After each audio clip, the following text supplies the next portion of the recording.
The great manager, I think that a lot of it starts with pipeline, and you can really get a good sense for where people are going to be putting their dollars to work. Because you can see with that how many of the transactions are banked, how many of them are truly bilateral, how many of these are platforms versus add-ons. That's a big way to see how sustainable a business is. Welcome to Private Capital Call, the podcast with leaders in asset management, investing, and capital markets. I'm your host, Randy Schwimmer. This month, we're pleased to welcome Francis Griffin, Senior Vice President in Callan's Alternatives Consulting Group. Callan is one of the largest independently owned investment consulting firms in the U.S., advising institutional investors with over $3 trillion in total assets. Francis leads Callan's private credit research efforts and brings more than 25 years of experience in private markets across investment research, business development, and portfolio management.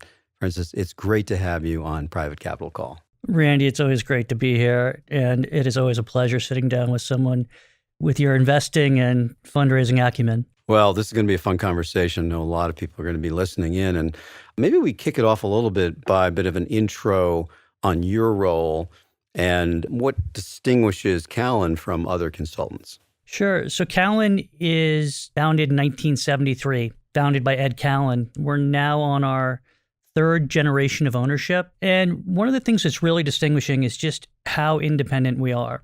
Independently owned. We don't have a money management business. We don't have a pronounced OCIO business. We are really non-discretionary advisors at our heart. If I look at the scale that we have, though, it's just so impressive. The updated number on assets under advisement is $4.6 trillion, over 500 clients. Within the alts market, we have over 80 clients representing over 200 billion assets. So we just see this as an opportunity for us to really offer clients a bespoke underwriting and manager search process. And it's not to denigrate the business models that our peers have. It's just a different value proposition where you're going to get every underwrite is an independent underwrite. There is no house portfolio. There is no investing in a Callan product. It's just 100% pure what is best for the client.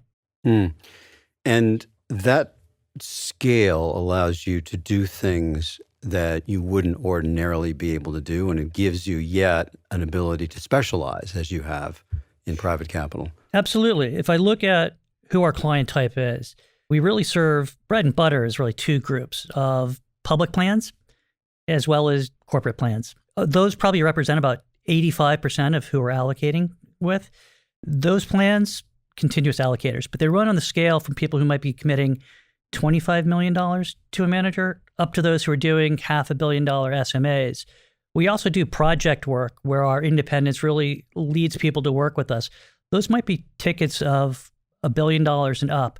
What that allows us to do, really work for these smaller clients, even down to the RIA, in giving them the access that they might not otherwise have. Well, I'd love to dive into some of the specifics, but let's back up a little bit and just talk about the macro. The macro it's been an interesting kind of shift. We've seen the economy certainly being slow. You're certainly seeing some slowing, some issues with labor, pressure somewhat on the job market, inflation certainly percolating along. I mean, we think tariff focus, not as much as one would have expected, given that it's September and Liberation Day was April, but probably some of that to come.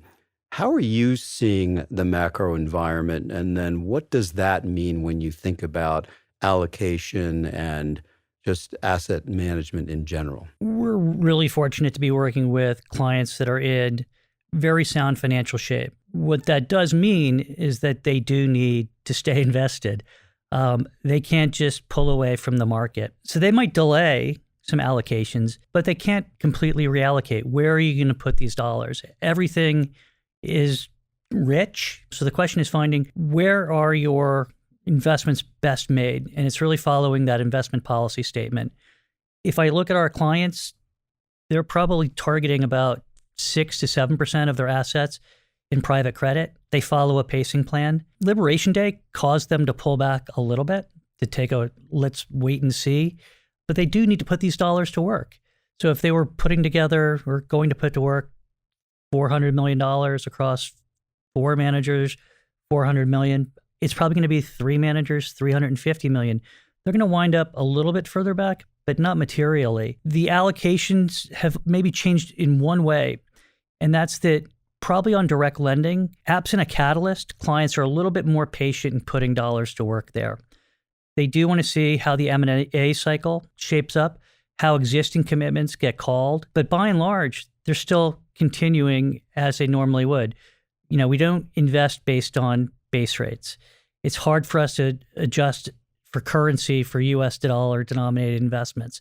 What we can do is pick the right funds and the right strategies, and then let the macro take care of itself. So rates and tariffs kind of interconnected, just given the fact that we think that tariffs will add to inflation, which should theoretically impact the Fed's decision to cool less or, heat up more relative to the drag on the economy, which is the flip side of the inflation side of it. How do you make that call right now? It seems like there's a lot of cross currents relative to private capital in general. So you have rates, you have inflation, the economic growth. How are you thinking about those cross currents right now? The simplest way is to think of it as we're following a plan. We're not rate traders. We're not currency traders. We work with our clients to establish plans that are really built out looking 10 years into the future. We base it on our capital market assumptions, using private credit as an example. 10-year capital market assumption is 7.25%. Yet right now, if we look at everything that we're underwriting, it's well north of that. So as we look at where clients are going to be continuing to allocate, it's maintaining that diversified portfolio. We are going to tilt it in the sense of there's probably going to be less currency risk. There is going to be a greater desire to have floating rate instruments if we're looking into the opportunistic sector. But most of what we do, floating rate, most of what we do in lending, probably more service oriented, not tariff impacted. So it's really being measured and staying the course. You mentioned everything is rich, and I think that's a really interesting observation because it tends to be the kind of thing that we would read from those who are focused on the liquid markets, where trading or exuberance in a certain asset class creates this overvaluation, where the sense that everybody's coming into this asset class and the public equities markets have been struggling with that a little bit. How do you think about that concept on the illiquid side, on the private credit side, where since things don't trade, it's really a question of income stream and the consistency of that at a certain yield level, which makes it attractive for your clients relative to the liquid markets? Yeah, I would say that even where we focus is probably first, not less looking at yield, more at spread. So if we look at direct lending, spreads now on the upper end, 475, 450. Is it rich? Is it cheap? Well, historically, it probably looks a little rich. But relative to what's available in the public markets, it does look cheap. So how do you allocate? And so one of the things that we talk with our clients about is spread capture. How do you capture as much of that as possible? In direct lending, it might mean trying to find a lower cost vehicle. On the flip side of that, if you look at asset-based lending, again, you have a sector where it looks a lot richer than it did, say, 2 years ago when there were fewer entrants into the market. You look at some of the trades that have gone on, and whether that's in collateralized loan obligations, you look at strategic risk transfers, you look at sublines, those have all gotten significantly richer. However, it's still a lot of areas to hunt within the asset-based market. So it's figuring out those pockets where there is some equilibrium and where you can still get what we would view as excess spread above what's available in the public market. Yeah, and it's great to distinguish between spreads and all-in returns, right? Because spreads have contracted a bit, certainly in the last 2 years, right? When we were getting S plus 550 on direct lending, now it's 450. But, we were getting 550 when there was no liquid market, right? So it was just the privates had no competition except themselves, and there was tons of business. The benchmark has obviously come down from 5.5 to 4.3, 4.25, 450. It may come down in later this month. But still, on an all-in return basis, if you're looking at kind of 9 to 10% unlevered, for top of the capital structure secure and so forth, relative to historical norms, those are still pretty attractive returns. Yeah. I mean, go back 3 years ago, rates were approaching zero, if not less than that in Europe. People were talking about how much benefit there was in direct lending by having a 1% SOFR floor. We're now enjoying a base rate that is significantly above that, spreads that haven't really changed that much from 3 years ago. It still looks like an attractive asset class. It's really going to be a question of picking the managers who structure the appropriate transactions, have the right portfolio diversification, and then have the other tools, be it sourcing or workout, who can add value on both the front end and the back end. So one of the things that happens in a hotter market, and I think that it feels like certainly the leveraged loan market, which had a record July, and my expectation is they'll probably continue, mostly repricings and refinancings, but nevertheless, there's a significant amount of CLO investment opportunities. Retail funds love the asset class. So you're going to continue to see activity in the public markets, albeit, I think, at tightening spreads. That's certainly what it seems to indicate. In the illiquid market, the private credit market, much more emphasis on new LBO activity because the sponsors have had this sense, I think correctly, that it's a lot easier in uncertain environments to go with private capital providers who can basically write the check. As you look at the potential of that market, i.e. the private credit market, getting busier, which we think it will, what are you telling investors with regard to the potential risks of that relative, for example, to structures, pricing, leverage, default risk? Yeah, I think that one of the first things we're telling our clients is watch what the borrowings are for their outstanding commitments. See who is deploying capital. Why is it being deployed? In this environment where there's not that much new platform development, there is still a lot of continuing add-ons, which is so prevalent in the private credit market. As we see those happen, understand what are the documents that they're being done on. Are they being done on new docs, or are they just reopening the existing documents? And then just really looking at where are the sectors that people are going into. Are people staying true to their DNA? Are people staying within the healthcare? Are they staying within business services? Are they stretching? As we look at portfolio composition, we are looking probably a little bit more closely at people who are doing new dollars into existing platforms without anything transformational. Is this something where there's an operational issue that they are looking for the lenders to fix? Also, like a lot of people, looking at what the PIK component is in the market.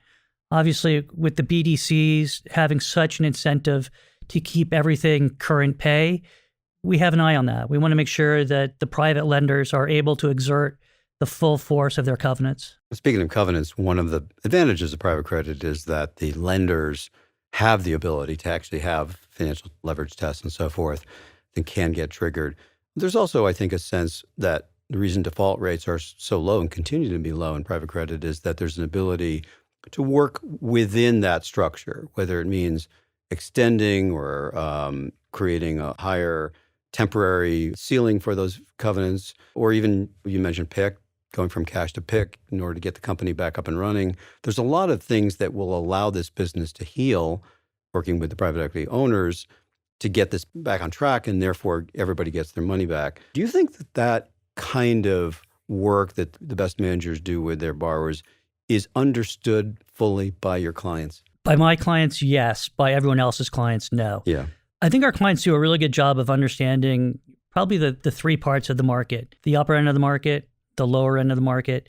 If there's an area where there's maybe a struggle, it would be really in your sandbox, which is sort of that middle lane. I think that it's easy for people to say that lower middle market is bad because there's existential risk, or that the upper end of the market is bad because it doesn't have covenants. The reality is that stats can show one way or the other. Historically, non-covenanted deals have performed better, but it's also larger deals. We would love for every deal to have covenants in the upper end of the market. It's just not going to happen. Yeah. What I think our clients really understand is it's a little bit like going to a horse track. You pick the winners, you don't pick the odds. And so it's important that as you look at those people in the lower end of the market, do they have the covenants? Do they have the right portfolio composition? Do they have the right sponsors that they're working with? And even looking at people who have covenants, Are they being set appropriately? You can set something with 40% headroom, and it doesn't make a difference if you have a covenant. So are you picking the right borrower is where it comes down to. And even from our seat, when we talk with people about what's in your watch list, it's not that we're looking to have an aha moment. What we're really saying is that there's always going to be a portion of companies that underperform. There's always going to be that 5 to 10% that should be on the watch list. That's just the law of large numbers. Are you dealing with them appropriately? Are you taking the steps, whether that is working with the sponsors in a sponsored backed company or getting additional collateral in the case of a non-sponsored backed company? So I think our clients do understand the barbells. I think that as you get to the middle, where you might see people in that $75 million-ish of EBITDA, of understanding, is it the strength of both markets or the weakness of both markets? And the reality is that it still gets back to picking the right companies. Yeah, which goes back to kind of picking the right manager from your perspective. Yeah. Maybe give our listeners a little insight into how you do that. What is it that makes a great manager in your view? The great manager, I think that a lot of it starts with pipeline, and you can really get a good sense for where people are going to be putting their dollars to work. Because you can see with that how many of the transactions are banked, how many of them are truly bilateral, how many of these are platforms versus add-ons. That's a big way to see how sustainable a business is. A large development team, that's probably more important than seeing what a picture of a funnel on a sheet of paper looks like. Who is it? How many people do they have? How many sponsors do they have relationships with? What is the average number of deals they're bringing in per year? Are there sector specialists? That's really one of the key areas. Another key area that we look at is workout. We would love for there to be 0% default rate and 100% recoveries, but we know that's not true. And what we look for is people who can guide the process. And that's not that we're looking for people who are loan to own, but you're people who have been through cycles before, who recognize that it's not one person driving the bank group. It is really working with legal advisors, with financial advisors, working with the sponsors, and can you demonstrate a history of minimizing those losses? Because someone is saying that they have a 3% annualized loss rate over the last 5 years doesn't really move the needle that much. It's almost table stakes for getting into the game. Whereas if you see some people who have been in the business, whether it's through the mezzanine level, whether it's through the asset-backed level or the cash level, who have been doing this business either pre-GFC or around GFC, there's going to be losses. It's a question of how did you manage them and what is your alignment to do that for your clients? I know you focus on the U.S., Francis. Have you seen trends, more interest in Europe, just given the fact that tariffs focused mostly on trying to get these trade relationships structured with other countries, and with a lot of uncertainty starting with Liberation Day in April, it felt like, okay, the U.S. has got some complexities around it. Maybe I'll look elsewhere. Have you seen that actually happening? Yeah. And if I think of our client base, the clients we advise, almost exclusively U.S. based. Their portfolios, however, especially within private credit, about 85% U.S., 15% rest of world, with the bulk of that coming in Europe. Even preceding Liberation Day, we did see a move towards Europe. I think clients had underallocated to Europe over the preceding 7 to 10 years. And as they looked around and looked at where their pacing was, they were overallocated to both the upper end of the U.S. market and the lower end of the U.S. market. Two areas where they were noticeably deficient would be Europe and junior capital. So I think that you've seen people going in both of those directions. Within Europe, there is the debate, similar to the U.S. debate of lower middle market or upper middle market, of which type of firm should you use in Europe. Do you use a European specialist, or do you use a global firm that has operations in Europe? Again, I don't think there's a right answer. I'm a big believer in and, not or. There's places for both of them in the market. What I think our clients have liked about Europe, one is that the rate structure is starting to look a little bit more like the U.S. than it did 4 or 5 years ago, especially if the U.S. cuts rates. The spreads in Europe are better than what's available in the U.S. It's a less competitive market, and especially if you start looking at the blend of unitranche into junior capital. I think that there's a real opportunity in Europe. We've seen clients going there. And even going one step beyond that is that clients aren't just stopping with Europe. We've seen greater client interest in Asian private credit, and we're starting to see, whether you call it emerging market or Middle Eastern, we think that that could be something that'll be of institutional quality in the next 3 to 5 years.